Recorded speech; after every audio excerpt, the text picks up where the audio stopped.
আসসালামু আলাইকুম। আজকে আমরা ডিসকাস করব digestion and absorption of protein নিয়ে।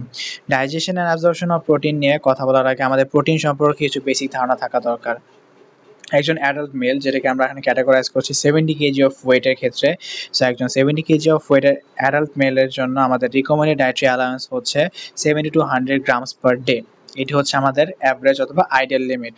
আর আমরা লোয়ার লিমিট সেট করেছি minimum 40 grams per day. 40 grams of protein per day আমাদের এই জন্য এনশিওর করতে হবে সো দ্যাট আমাদের বডির মধ্যে কোনো নেগেটিভ নাইট্রোজেন ব্যালেন্স যেন ডেভেলপ করতে না পারে। তারপর আসে আমরা ডায়েটরি প্রোটিন। ডায়েটরি প্রোটিন বলতে আমরা কী কী সোর্সের মাধ্যমে আমাদের বডির মধ্যে প্রোটিন পেয়ে থাকি। সো ফার্স্টে আসে অ্যানিমাল প্রোটিন। অ্যানিমাল প্রোটিনের জন্য যে সোর্সগুলো আছে সেগুলো হচ্ছে ফিশ, মিট অ্যান্ড এগস। তাছাড়াও আমরা মিল্ক এবং মিল্ক প্রোডাক্টস থেকেও এটি ভালো অ্যামাউন্ট অফ প্রোটিন আমাদের বডির মধ্যে পেয়ে থাকি। তারপর আসে প্ল্যান্ট সোর্স। প্ল্যান্ট সোর্সের মধ্যে নোটেবল অথবা খুব হাই প্রোটিন সোর্স হচ্ছে কি পালস অ্যান্ড বিনস। তারপর আসি আমাদের necessary elements for protein digestion. Protein digestion আমাদের গ্যাস্ট্রোইন্টেস্টাইনাল ট্র্যাকের মধ্যেই হয়ে থাকে। সো এখানে অনেক ধরনের গ্যাস্ট্রিক জুস এবং বিভিন্ন ধরনের ইনঅর্গানিক কম্পোনেন্টস এবং অর্গানিক কম্পোনেন্টস রেসপন্সিবল থাকে। তাদের মধ্যে প্রোটিনের ক্ষেত্রে যে এলিমেন্টগুলো হচ্ছে বেশি দরকার সেটি হচ্ছে একটি হচ্ছে হাইড্রোক্লোরিক অ্যাসিড এবং আরেকটি হচ্ছে প্রোটিওলাইটিক এনজাইম। এখন আমরা এনজাইম নিয়ে একটু কথা বলি। এনজাইমের মধ্যে আমরা যখন এনজাইমের ক্লাসিফিকেশন পড়েছিলাম, তো 6 টাইপ অফ ক্লাসের মধ্যে আমরা ক্লাসিফিকেশন করেছিলাম। তার মধ্যে একটি ক্লাস ছিল হাইড্রোলাইসিস। সো হাইড্রোলাইসিসের ফিচার অথবা ফাংশন যদি আমরা জেনে থাকি, সো হাইড্রোলাইসিসের ফাংশনই ছিল এটি ডাইজেস্টিভ জুসে থাকবে এবং বিভিন্ন ধরনের ডাইজেশন মেকানিজমে হেল্প করবে। সো এখানেও সেটি আছে। Protein are degraded by class of enzyme call hydrolysis. Since এখানে যে হাইড্রোলাইসিস এনজাইমটা আছে এটা জাস্ট প্রোটিনকেই ভাঙছে, সো এটাকে প্রোটিন হিসেবে প্রোটিনের ডাইজেশনের জন্য একটি স্পেশাল নাম দেওয়া, সেটি হচ্ছে পেপটাইডেসিস। কারণ এখানে ওর কাজই হচ্ছে প্রোটিনে বিদ্যমান থাকা পেপটাইড বন্ডকে ভাঙা, সেখান থেকে এটার নাম হয় পেপটাইডেসিস। পেপটাইডেস হচ্ছে 2 টাইপসের, এন্ডোপেপটাইডেস এবং এক্সোপেপটাইডেস। এখন what is endopeptidase and what is exopeptidase? এন্ডোপেপটাইডেসের কাজ হচ্ছে আমাদের যে টোটাল একটি পেপটাইড মলিকিউল অথবা একটি প্রোটিন মলিকিউল থাকে, সো এটার বাহিরের দিকে যে পেপটাইড ভিতরের দিকে যে পেপটাইড বন্ডগুলো থাকে, the inner peptide they hydrolyse the inner peptide bond of the protein or peptide molecules. So আমাদের প্রোটিন অথবা পেপটাইড মলিকিউলসের ভিতরের দিকের যে পেপটাইড বন্ডগুলো যে ভাঙে তাদেরকে আমরা বলছি এন্ডোপেপটাইডেস। সো বিভিন্ন এনজাইমের মধ্যে যেগুলো এন্ডোপেপটাইডেস হিসেবে কাজ করে সেগুলো হচ্ছে পেপসিন, ট্রিপসিন আর গামাট্রিপসিন। এক্সোপেপটাইডেস হলো সেগুলো যেগুলো হচ্ছে আমাদের প্রোটিন হাইড্রোলাইজ করার সময় যে টার্মিনাল দিক অথবা বাহিরের দিকে যে পেপটাইড বন্ডসগুলো থাকে সেগুলোকে যারা হাইড্রোলাইজ করে তারা হচ্ছে exopeptidase. So they hydrolyse the terminal peptide bond at carboxyl and amino acids of peptide molecules and remove the amino acids. এটার মধ্যে এক্সাম্পল হচ্ছে কার্বক্সিপেপটিডেস, ডাইপেপটিডেস and অ্যামিনোপেপটিডেস। এছাড়াও এই চ্যাপ্টারে একটি খুবই গুরুত্বপূর্ণ কোশ্চেন যেটা সচরাচর বিভিন্ন সময় এসে থাকে, সেটি হচ্ছে name the proteolytic enzyme and write the steps of protein digestion. So এখানে আমরা বিভিন্ন সময় বিভিন্ন প্রোটিওলাইটিক এনজাইমের কথা জেনেছি, বাট এখানে আমরা একসাথে সবগুলো এনজাইমের কথা একসাথে জানাচ্ছি এই জন্য যাতে আমাদের পরবর্তীতে মনে রাখতে এবং সামারাইজ করতে ইজি হয়। সো দি প্রোটিওলাইটিক এনজাইমের মধ্যে আমরা ফার্স্ট অফ অল আমাদের মাউথ ক্যাভিটিতে অথবা স্যালাইভাতে কোনো ধরনের প্রোটিন ডাইজেশন হয় না, কারণ এখানে কোনো প্রোটিন ডাইজেস্টিভ এনজাইম থাকে না। সো ওটাকে আমরা এখানে উল্লেখ করছি না। সো আমরা শুরু করব হচ্ছে আমাদের স্টোমাক থেকে। স্টোমাকে আমাদের থাকে হচ্ছে গ্যাস্ট্রিক জুস, এবং গ্যাস্ট্রিক জুসের মধ্যে থাকে আমাদের পেপসিন এবং গ্যাস্ট্রিক রেনিন।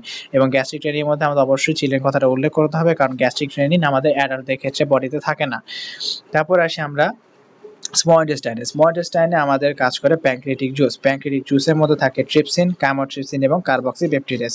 তারপর আরেকটু পরে আসলে আমরা আসি সাক্কাস অ্যান্টেরিকাসে, এবং সাক্কাস অ্যান্টেরিকাসের মধ্যে আমাদের এখানে ডাইজেশনে হেল্প করে অ্যামিনোপেপটিডেস এবং ডাইপেপটিডেস। এবং একটু আগে আমরা যে জিনিসটা জেনেছি আছে আমাদের প্রোটিন ডাইজেশন আমাদের মাউথ থেকে শুরু হয় না, যে সিন্স আমাদের স্যালাইভা অথবা মাউথ ক্যাভিটিতে কোনো ধরনের প্রোটিওলাইটিক এনজাইম থাকে না। সো আমাদের ডাইজেশন আপনার শুরু হয় স্টোমাক থেকে এবং শেষ হয় এন্টেরোসাইটস। এন্টেরোসাইটস কি? Enterocytes are the epithelial cells of the wall of small intestine. এবার আসি ডাইজেশন স্টোমাক। স্টোমাকে কি ধরনের ডাইজেশন হয়? ফার্স্ট অফ অল যখন ফুডটি আমাদের স্টোমাকে গিয়ে পৌঁছায়, সো কোনো ধরনের প্রোটিওলাইটিক এনজাইম অ্যাক্ট করার আগে ফুডটির উপরে অ্যাক্ট করে হচ্ছে হাইড্রোক্লোরিক অ্যাসিড। হাইড্রোক্লোরিক অ্যাসিডের কাজ এখানে হচ্ছে it causes the denaturation of protein and make them more accessible to proteolytic enzyme for digestion. Hydrochloric অ্যাসিডের কাজ হচ্ছে এটাকে ডিনেচার করে, সো দ্যাট আমাদের যে প্রোটিওলাইটিক এনজাইমগুলো আছে সেটা আরও ইজিলি প্রোটিন বডির উপরে কাজ করতে পারে এবং তার ডাইজেশনটা আরো ইজিলি হতে পারে। সো এখানে আমাদের স্টোমাকের মধ্যে যে প্রসেসটা হয় সেটা হচ্ছে প্রোটিনের উপরে কাজ করে pepsin in presence of hydrochloric acid এবং they convert protein into proteoses, peptones and polypeptides. তারপর আমরা আসি ডাইজেশনের স্মল ইন্টেস্টাইন। স্মল ইন্টেস্টাইনের ক্ষেত্রে প্রথমে আমাদের যে এনজাইমসগুলো কাজ করে সেটি হচ্ছে আমাদের প্যানক্রিয়াটিক জুসের থেকে যে এনজাইমগুলো পেয়ে থাকি সেগুলো ছিল আমাদের ট্রিপসিন, কাইমোট্রিপসিন এবং কার্বক্সিপেপটিডেজ। সো আমাদের আগে যে প্রোটিওজ এবং পেপটনস তৈরি হয়েছিল সেগুলোকে এবার ট্রিপসিন এবং কাইমোট্রিপসিন কনভার্ট করে পলিপেপটাইডসের মাধ্যমে কনভার্ট করে এবং পলিপেপটাইডসকে কার্বক্সিপেপটাইডেজেস কনভার্ট করবে অ্যামিনো অ্যাসিডের মাধ্যমে। উল্লেখ্য যে এখানে কমপ্লিটলি সব অ্যামিনো অ্যাসিডে কনভার্ট হবে না, এখানে কিছু কিছু পলিপেপটাইড আনডাইজেস্টেড অবস্থায় থেকে যায় অথবা লার্জার পলিপেপটাইড হিসেবে থেকে যায়। এগুলো আমাদের ডাইজেশন হয় নেক্সট স্টেপে, যেখানে intestinal lumen the larger polypeptides are converted to tripeptides. এখানে আমি যেটা মাত্র বলেছিলাম যে কিছু কিছু পলিপেপটাইডস লার্জার পলিপেপটাইডস আনডাইজেস্টেড অবস্থায় থেকে যায়। সো নেক্সট স্টেপেই আমাদের সাবকাসাইট্রিক অ্যাসিড যে দুটি রিমেইনিং এনজাইমস রয়েছে অ্যামিনোপেপটিডেজ এবং ডাইপেপটাইডেজ। সো যে লার্জার পলিপেপটাইডসগুলো যেগুলো ডাইজেশন হওয়া বাকি থেকে থাকে সেগুলোকে ওরা কনভার্ট করে ট্রাইপেপটাইডেজ, ডাইপেপটাইডেজ এবং অ্যামিনোপেপটাইডেজ এবং অ্যামিনো অ্যাসিডে কনভার্ট করে। সো আমাদের যদি এখন কোয়েশ্চেন করা হয় যে আমাদের ডাইজেশন অফ প্রোটিনের ক্ষেত্রে আমাদের and products, what are the end products of protein digestion, তখন আমাদের মেইন কোয়েশ্চেন হবে amino acids, mainly amino acids. But আমাদের এটা মাথায় রাখতে হবে যে নর্মাল কার্বোহাইড্রেট ডাইজেশনের মতো আমাদের কমপ্লিটলি সিম্পল ফর্মে জাস্ট ডাইজেশনের মাধ্যমে প্রোটিনকে আমরা সিম্পল ফর্মে পাই না, এখানে আরও কিছু এক্সট্রা মেকানিজম দরকার হয়। সো অ্যামিনো অ্যাসিডের সাথে সাথে আমরা এন্ড প্রোডাক্ট হিসেবে ডাইপেপটাইডস এবং ট্রাইপেপটাইডসও পেয়ে থাকি। সো এগুলো ফার্দার কীভাবে ডাইজেশন হয়, ফার্দার ডাইজেশনের মধ্যে একটি হচ্ছে এটি আমাদের যে স্মল ইন্টেস্টাইনের যে ওয়াল এপিথেলিয়াল সেল আছে যেটিকে আমরা এন্টেরোসাইটস বলছি। সো ওগুলো এন্টেরোসাইটসের সাইটোসোলের মধ্যে অ্যাবজর্ব হয়ে যায় এবং সাইটোসোলের মধ্যে থাকা ইন্ট্রাসেলুলার এনজাইমস যেগুলো হচ্ছে ডাইপেপটাইডেজ এবং ট্রাইপেপটাইডেজ, সো এগুলোর মাধ্যমে আমাদের যে রিমেনিং ডাইপেপটাইডস এবং ট্রাইপেপটাইডস থেকে থাকে সেগুলো কনভার্ট হয়ে যায় অ্যামিনো অ্যাসিডসের মাধ্যমে। সো আমরা বলতে পারি আমাদের ইন্টারোসাইটসের যে সাইটোসোল আছে সাইটোসোলের মধ্যে বিদ্যমান ইন্ট্রাসেলুলার এনজাইমসের মাধ্যমে যেগুলো হচ্ছে ডাইপেপটাইডেস এবং ট্রাইপেপটাইডেস, এই দুটির মাধ্যমে আমাদের অ্যামিনো অ্যাসিডের সাথে সাথে যে এন্ড প্রোডাক্টগুলো ছিল ডাইপেপটাইডস অ্যান্ড ট্রাইপেপটাইডস সেগুলো কনভার্ট হয়ে যায় কমপ্লিটলি ইনটু অ্যামিনো অ্যাসিড, তারপর এটি অ্যাবজর্পশনের জন্য রেডি হয়।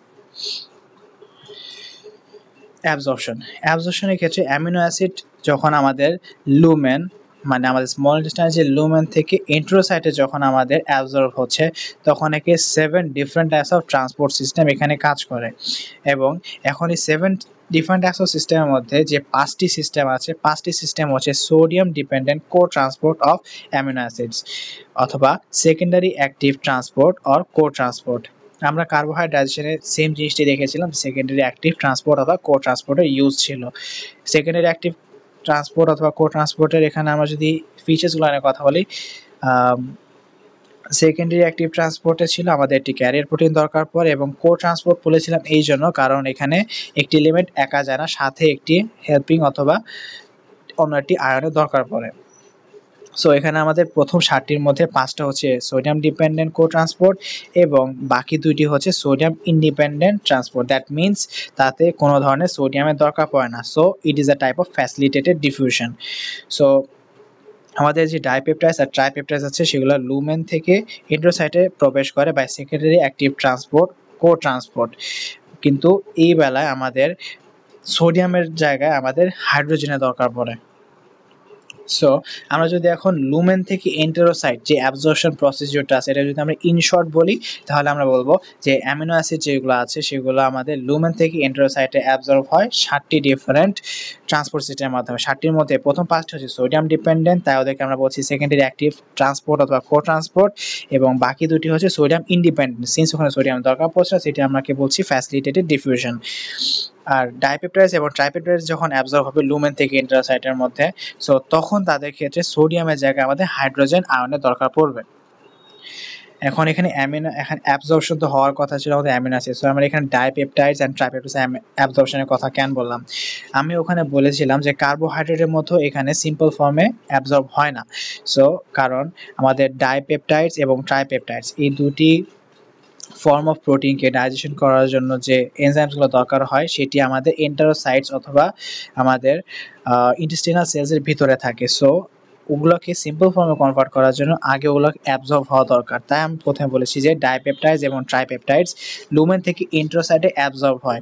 সিন্স তারা নর্মাল অ্যাবজর্পশন ক্যাটাগরি পড়ছে না, তারা আগে অ্যাবজর্ব হবে, ডাইজেস্ট হবে। সো তাদের ক্ষেত্রে সোডিয়ামের জায়গায় তখন তাদের দরকার পড়ে হাইড্রোজেন আয়নের। সো এই ডাইপেপটাইডস এবং ট্রাইপেপটাইডস প্রথমে ইন্ট্রোসাইটে অ্যাবজর্ব হবে। তারপর আমরা যদি আবার একটু উল্টা দিকে যাই, যেটা আমরা বলেছিলাম যে cytosol of the epithelial cell, মানে আমাদের স্ময়েলস্টাইনের সেল যে এপিথেলিয়াল সেল আছে ওখানে যে সাইটোসল আছে ওখানে থাকা ইন্ট্রাসেলুলার এনজাইম দিয়ে সেটি কনভার্ট হয়ে যাবে অ্যামিনো অ্যাসিডে। তারপর ওটি ফার্দার ডাইজেশনের জন্য রেডি হবে। এবার আমরা দেখতে পাচ্ছি এবার আমাদের কাছে সবকিছুই অ্যামিনো অ্যাসিড রূপে আছে। আমাদের কাছে যে শুরুতে এন্ড প্রোডাক্ট অফ ডাইজেশন হিসেবে অ্যামিনো অ্যাসিড পেয়েছিলাম সেটাও আমরা পেয়ে গিয়েছি, এবং আমরা যেটা রিমেনিং ছিল ডাইপেপটাইডস এবং ট্রাইপেপটাইডস রূপে সেগুলোও আমরা পেয়ে গিয়েছি কমপ্লিট অ্যামিনো অ্যাসিড রূপে।